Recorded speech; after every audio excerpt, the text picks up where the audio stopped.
What do you got for me? What's wrong with you people?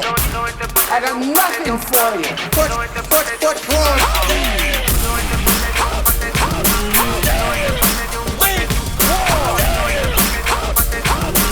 You're not David. How do y'all feel this morning? I feel rotten. That's how I feel. Well, that was enough for me. We could have had the benediction right there. That was so good. What's going on, everyone, and welcome to The Reformatory, the podcast for the local church and by the local church, and we are your local churchmen. My name is Josh, and I'm here, as always, with my friend, my comrade, my compatriot, Captain Jack. My friend, it's good to see you. It's good to see you, man. How you You've doing? been living at that lounge, bro. Bro, can we talk about this for a second? Okay. Yes, let's talk I about have it. been waiting for this. I have been waiting for this for over 3 years. Yes, I've this been is true. waiting for this lounge to go up near where I live, finally. Yeah, finally. Right? So no more making the trek down to Tacoma to go see Jack. Although, okay, It's time for you to come on up here. let's talk about the intricacies of your lounge, though. Okay. Yeah. Let's. Does it have food? Yes. It does. Yes. Wow, I was not Yes. expecting that. I only thought it had drink. You thought you were going to get me, didn't you, dude? Yeah. Dude, we have an expanding menu. Okay. It's expanding, and this one's going to be even bougier than Smokies, Okay. dude. like steaks. Oh wow. Yeah. Jeez. Yes. Dude, I am. Yeah, I have been. I've been hanging out there every night for the past week because Yes, it's Josh 10 minutes has. from my place. Okay. Dude, you know there how you long go. I've been waiting, and I'm friends with the owner, and I'm like Yeah. making friends with people there, and it's just an awesome spot. And he's already asked multiple times when he's going to see you. Oh, because- Jeremy. Yeah, Yeah, because you yeah. know I haven't seen hide nor hair of you yet, my friend. I've seen Jeremy at least 2 times at Smokies in the last couple months. We Yeah, even but this talked ain't about Smokies. stuff. This is I don't- yeah. Yeah, This yeah, ain't yeah, Smoky. whatever. You got to get up here, dude. He's got apostate cigars. Well, Smokey Joe's has on apostates up. too. Come on, dude. Yeah, but I can this- go it's tit for tat. Oh my gosh, that's. Look at this, people. Look at this. I have been coming down to Tacoma for years. Oh And my the second gosh. I get my own lounge, look what happens. We all knew this was going to happen.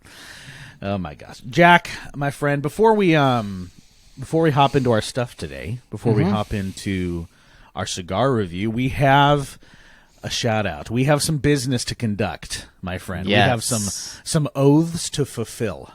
Yes. Right, we have a new patron that has signed up for the $5 holla. They have joined the Podluck. They're over there hamming it up with everyone, getting that sweet exclusive content. We're giving a shout out this Exclusive content, week. Yeah. Shout out this week to Mr. Josh Laudig. Josh, Dang. from one Josh to another, I thank you. I thank you for your patronage. I thank you for your support. We thank you for your $5 holla. Enjoy that sweet exclusive content. And ladies and gentlemen, you too can enjoy the same thing. You can be getting bonus eps. You can be getting exclusive posts, pictures, and videos. You can be getting that exclusive invite to the Reformatory Smoke Sesh. Man, all of that and more can be yours for $5 a month. That's it. Head on over to patreon.com/reformatorypod. Josh Laudig, our oath to you has been fulfilled. Your name has been hallowed. It has been hallowed, sir. Hallowed through the halls of this podcast. Jack, my friend, it is time for the Reformatory Cigar of the Week. What do you have for us? All right, so this week we are still on our Luciano run. Oh, okay. And so this one is the Luciano Mas Ignus Short Robusto.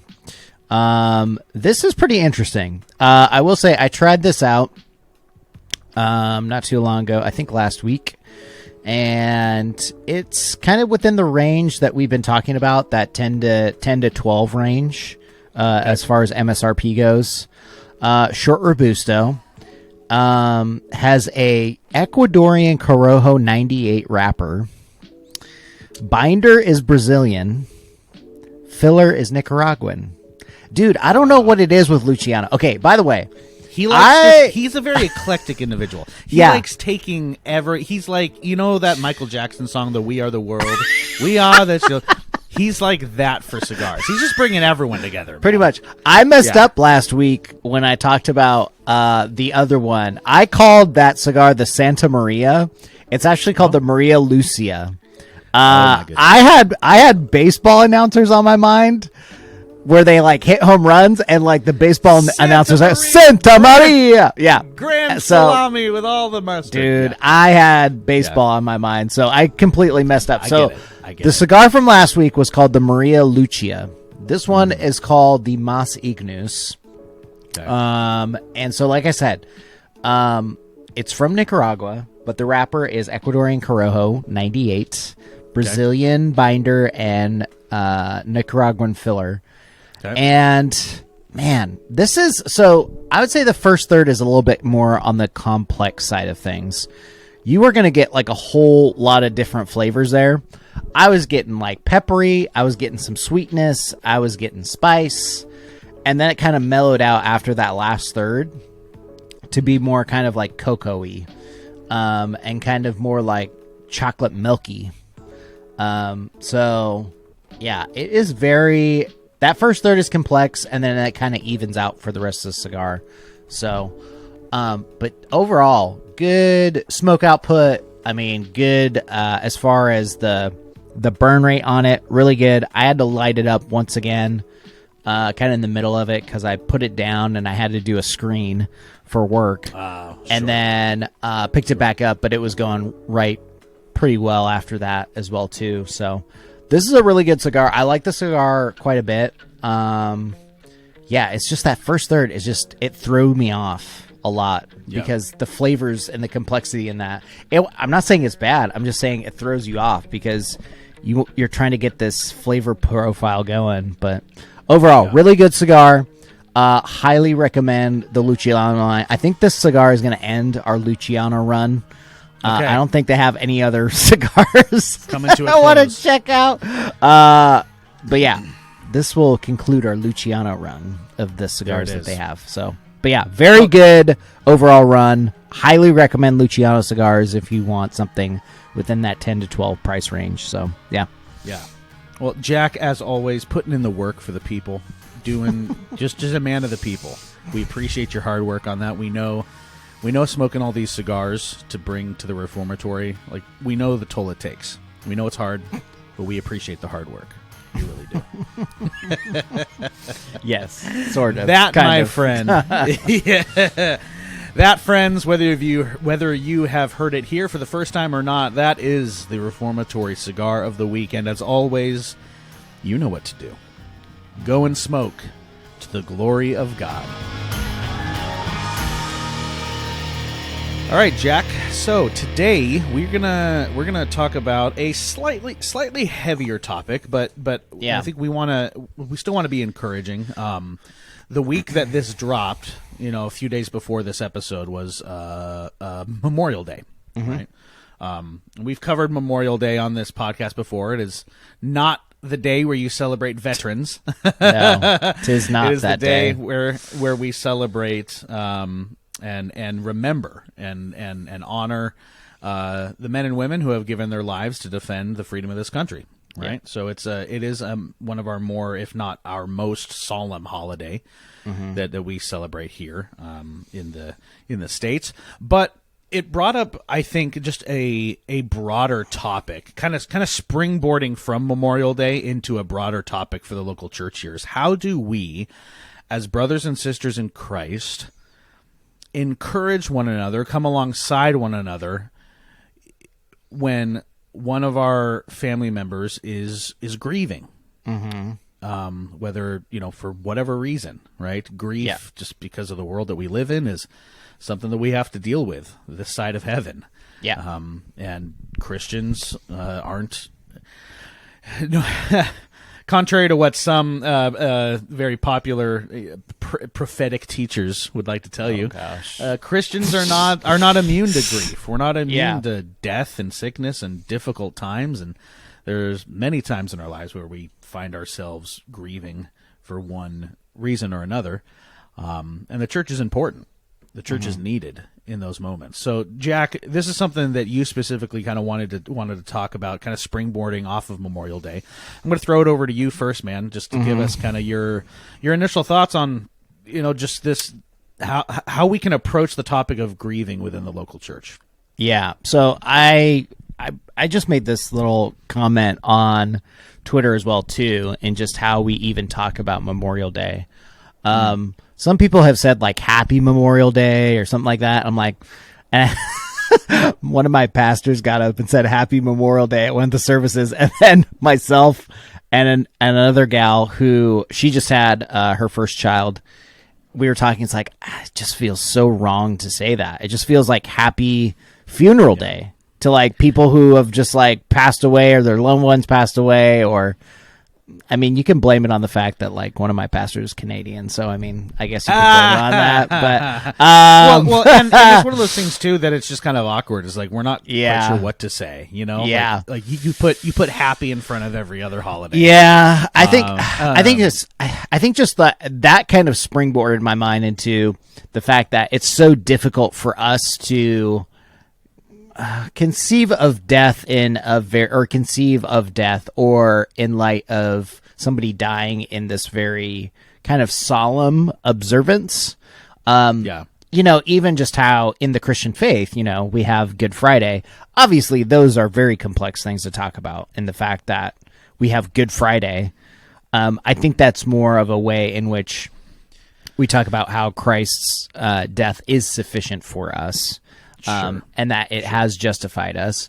But yeah, it's just very odd talking to people and saying like Happy Memorial Day or something like that versus, it's almost, I was talking to my wife about this too. It's almost like saying, or having this idea of the crucifixion not really doing anything. Just like Jesus dies for us and that's it. Or somebody dies for us and that's it. Because a lot of the times you don't really know the faith of a lot of these service members who have given that ultimate sacrifice, or even just the faith of other people as well too, to a certain extent, if they're outside of your local church.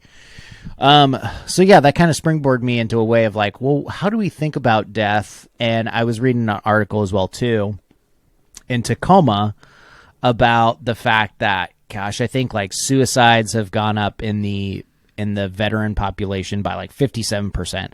And I know within pastors, within your local church, that rate is probably about, it was, I think, before the pandemic, I think like 15%, and now it's like doubled or tripled ever since then. I know that for sure, as far as some statistics have said. And so, yeah, I think that, grief is something that everybody's going to deal with in the local church. As far as the death of a loved one, death is inevitable for us on this planet and within the local church. And then also the fact of, I think to a certain extent, survivor's guilt too.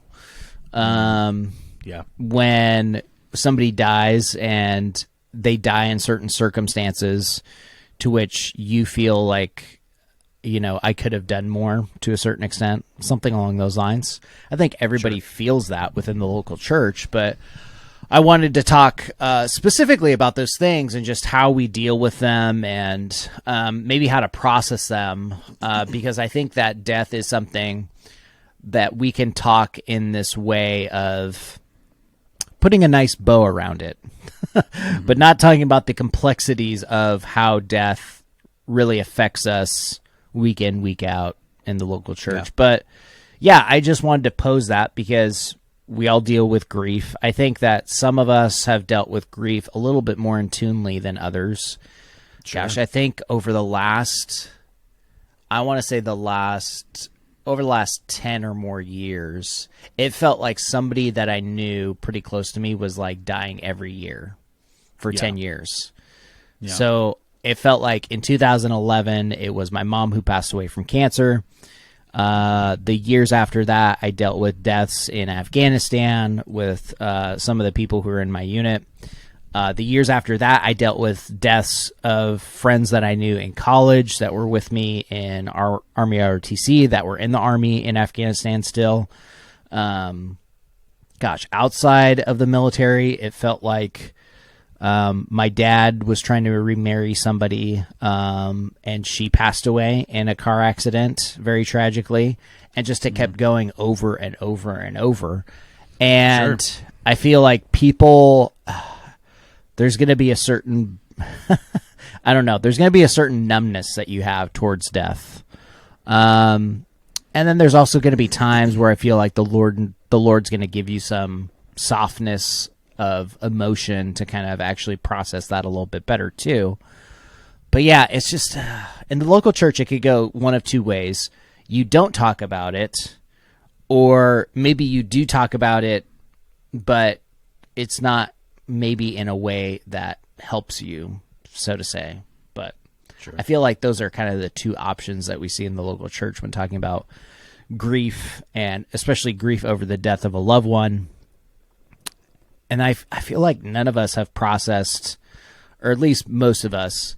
I had one friend who died by suicide one year, and I think it was 2019. And I had invited him to my community group. I had invited him because he was going through a really difficult time relationally with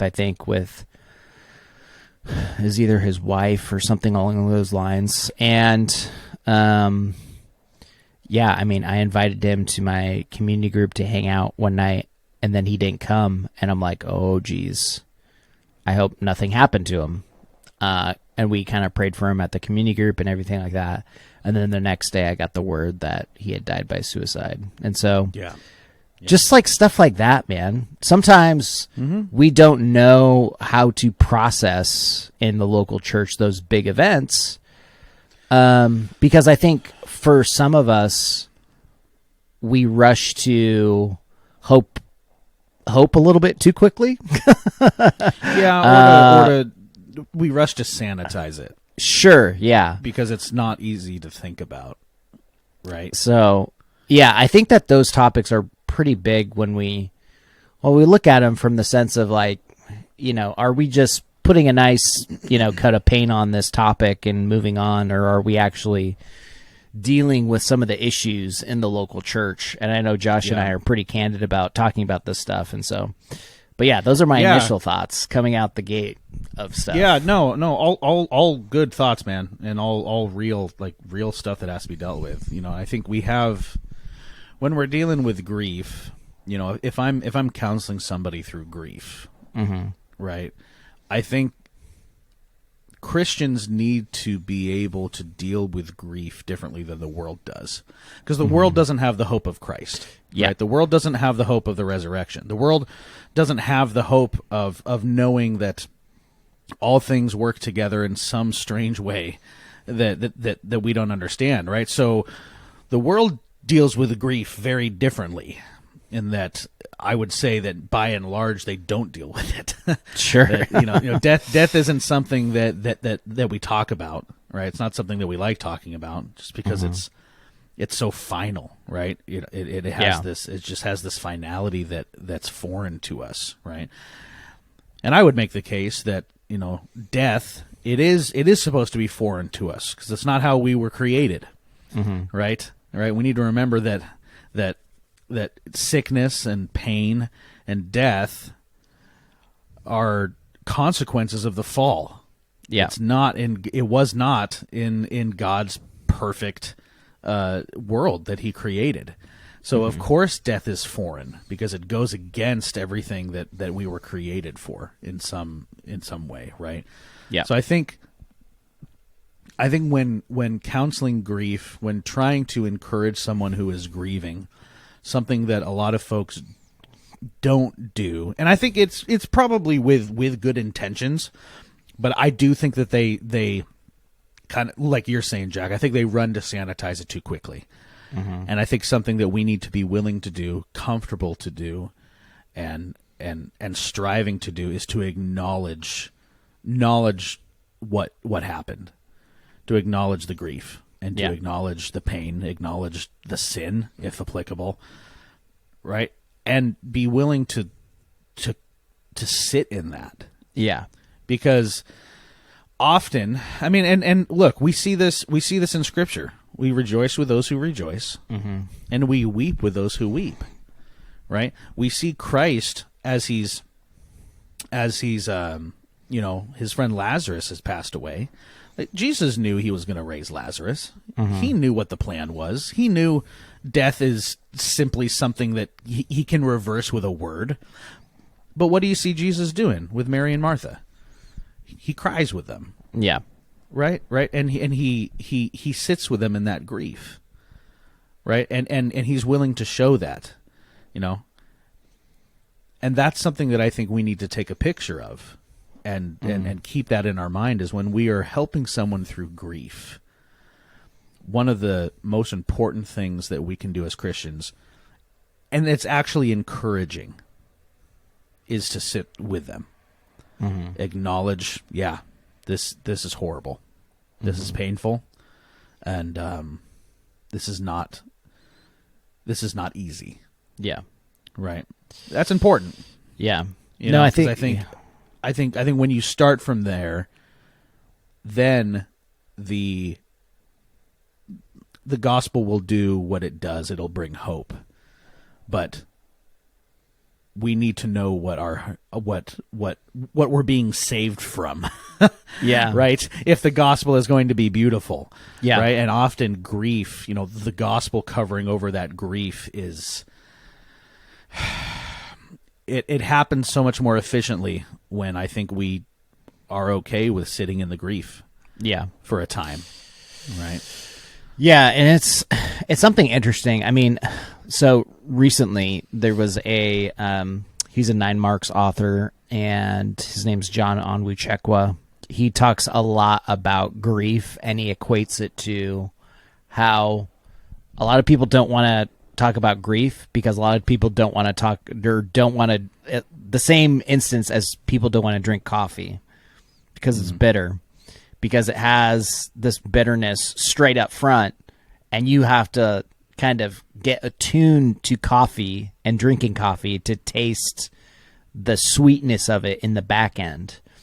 And so I think grief, to the Christian at least, is that. Like, you taste it, and it's very bitter, and you don't like it, and I don't see what the point is of going through this. And then it kind of happens a couple more times, and you taste of it a couple more times, and then it starts to taste more sweet on the back end, I guess. Sure. And maybe that's just for when you see other Christians pass away. Because I have had a lot of people who are not Christians pass away, and it is very difficult for me to deal with that versus dealing with a Christian that I know who's passed away and I know is in glory. So one of my least favorite things. One of my least favorite things is going to a funeral of an unbeliever. Yeah. That might be on the bottom of the list of things that I want to do. Yeah. Because, dude, like, it's when you go to a funeral of a believer, you have that hope of the resurrection. Yeah. And this person, I'm going to see this person again.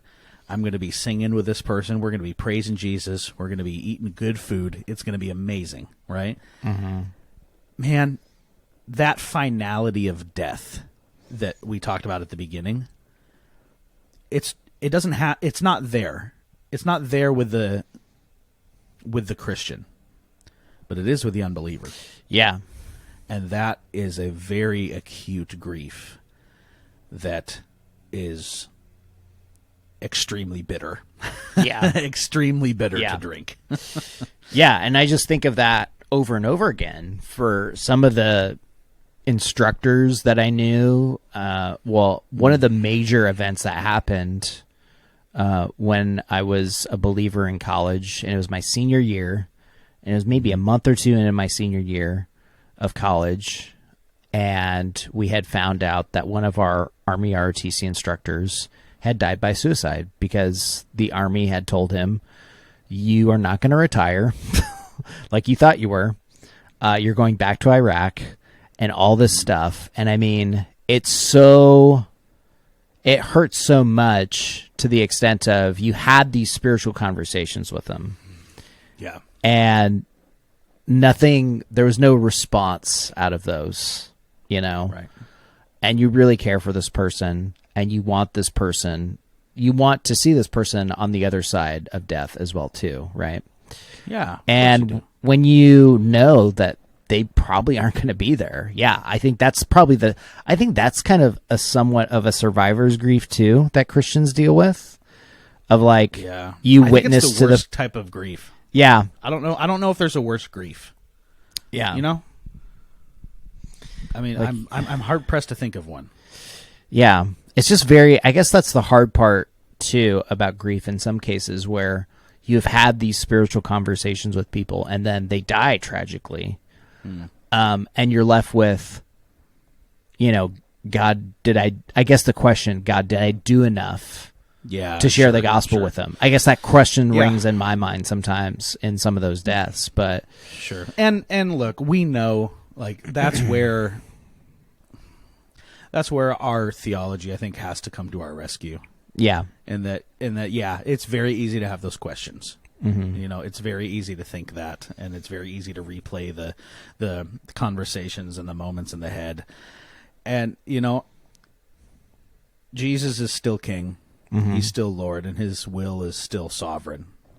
And yes, that doesn't negate our responsibility, but we have to remember that just as we are not responsible for the salvation of someone who accepts the call of the gospel, we are not equally responsible for the one that rejects it. Yeah.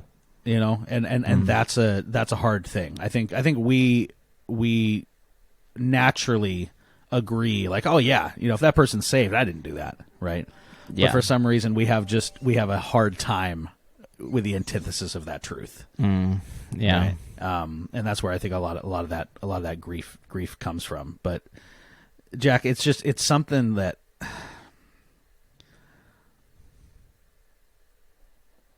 it's one of those things where I know it's a simple truth, but the main things are the plain things, right? Like, I can't imagine going through grief myself or counseling someone through grief without the gospel or without the church. Yeah. Like, I can't imagine doing that. Yeah. I don't know where I would be with the things that the Lord has seen fit to put me through, and the things that the Lord has seen fit to put you through. Mm-hmm. I'm sure I can speak for both of us, is I don't know where I would be without the church. Yeah. I don't know. Like, I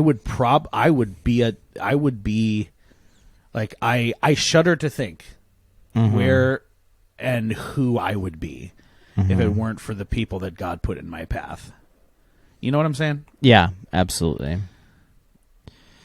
Yeah, it is a very, I say these things not to like put a downer on this episode, but I'm trying to get a lot of our listeners to think of this in a way in which this can spur us to ways in which we could help people as well too in the local church.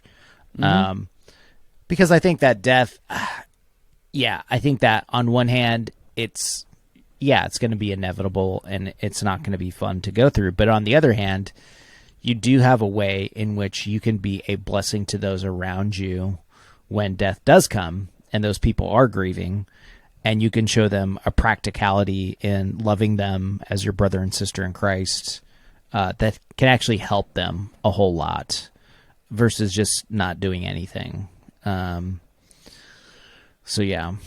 It's not an easy task, but I mean, it's something that we're called to do. Like you said, Josh, like to weep with those who weep and to rejoice as well too. So yeah. And when the time comes, we remind and encourage each other in the gospel, right? Especially if it's, if we're grieving for the death of a loved one that is in Christ, we grieve with that person, we sit with that person, and then we remind that person they're not dead. Yeah. Their shell may be there, but their soul is more alive than it's ever been, right? And there's such opportunity for the church to come alongside each other in those circumstances, right? And so when you're dealing with individuals that are struggling with grief, like it's important. Like the answer is the same regardless of the circumstance. It is the gospel that's going to bring the hope. It's the gospel that's going to bring the clarity. It's the gospel that's going to bring the comfort, right? And what I have found, and this is coming from someone who I think who made the mistake in counseling this way before, right? I think what a lot of people try to do when counseling someone through grief is they try to make it purely theological, and they try to separate it from the emotions, right? Yeah. And what you often hear, especially from those kind of in the Reformed camp who maybe haven't had to counsel these types of situations before, you'll hear just it turn very theological, very cold, very intellectual very quickly. It's like, well, we just got to remember God is sovereign. God is sovereign, right? That's what we got to remember. And here's the thing. Like, both Jack and I are as Calvinistic as you could get. Like, Yeah. We agree God is sovereign. Yeah. Right? That's not a doctrine that I have trouble believing or understanding. In fact, because of that truth, this is what I think is not popular to talk about, but it needs to be talked about. The doctrine of God's sovereignty is a sword with two edges. Right? I know the Spurgeon quote, and I agree with the Spurgeon quote, that the sovereignty of God is the pillow of peace that we lay our head down. And there are many times in my life, so many times, where reminding myself of God's power and his sovereignty has been a huge comfort, because I know he is there in this storm. He's got this. He's not worried, right? Yeah. That's a massive comfort.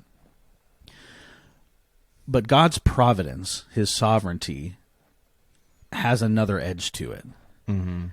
And for those that believe in the doctrine of God's sovereignty, there are times in your life where you will come into a situation where that doctrine is not a comfort. Yeah. Because you understand that the circumstances that you are in, the pain that you're going through, is ultimately because he has willed it.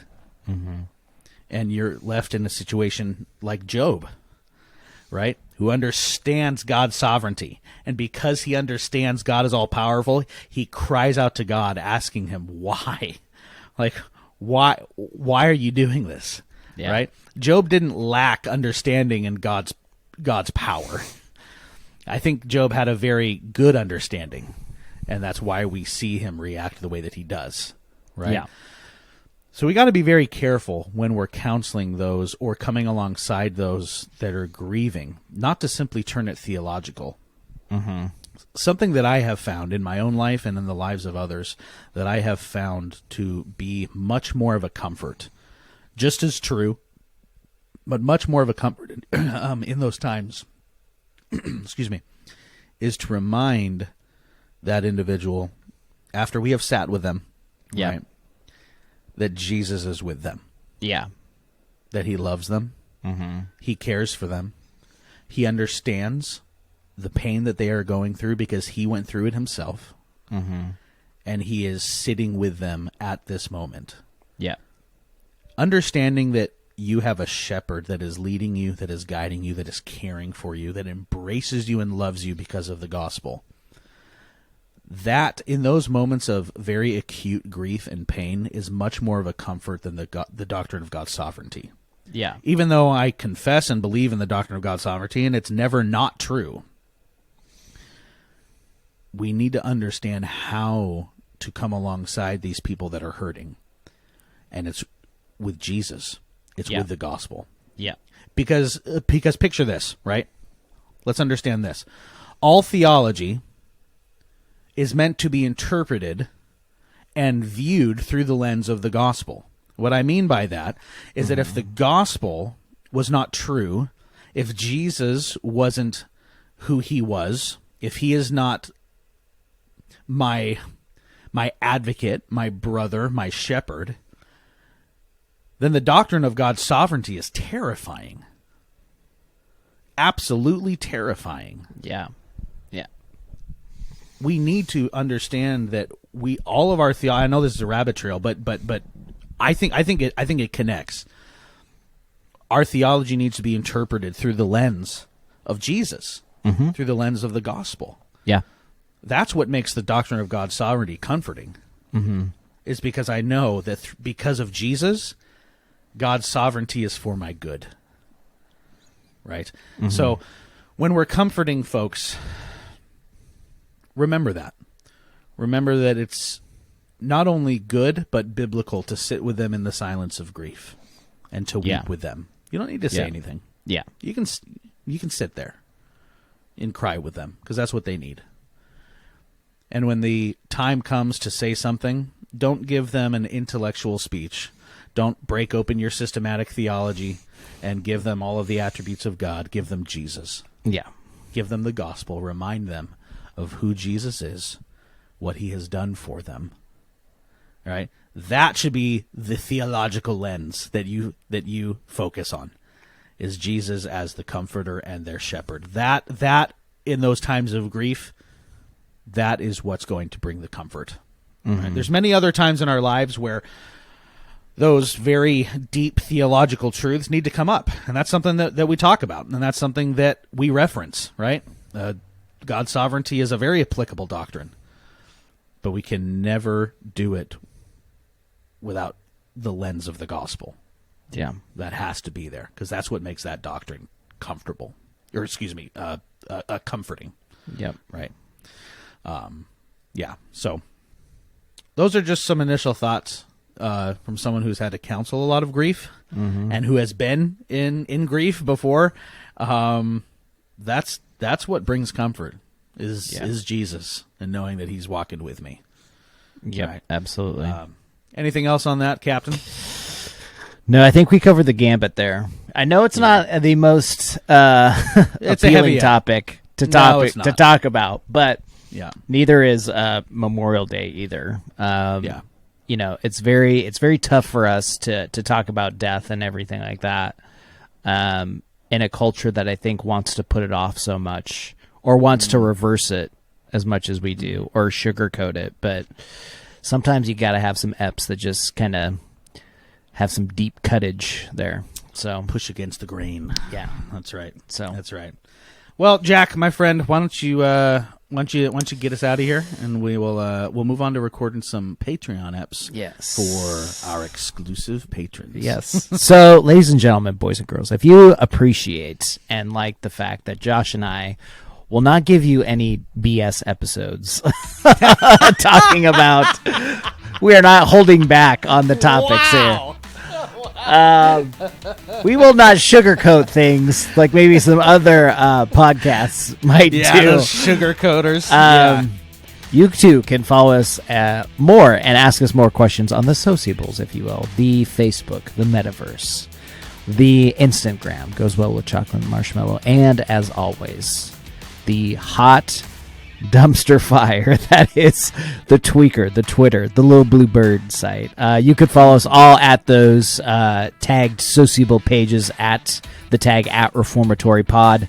And Josh, you can tell the lovely people how they might further the cause of what we do at the Reformatory of making the local church central to the Christian's life.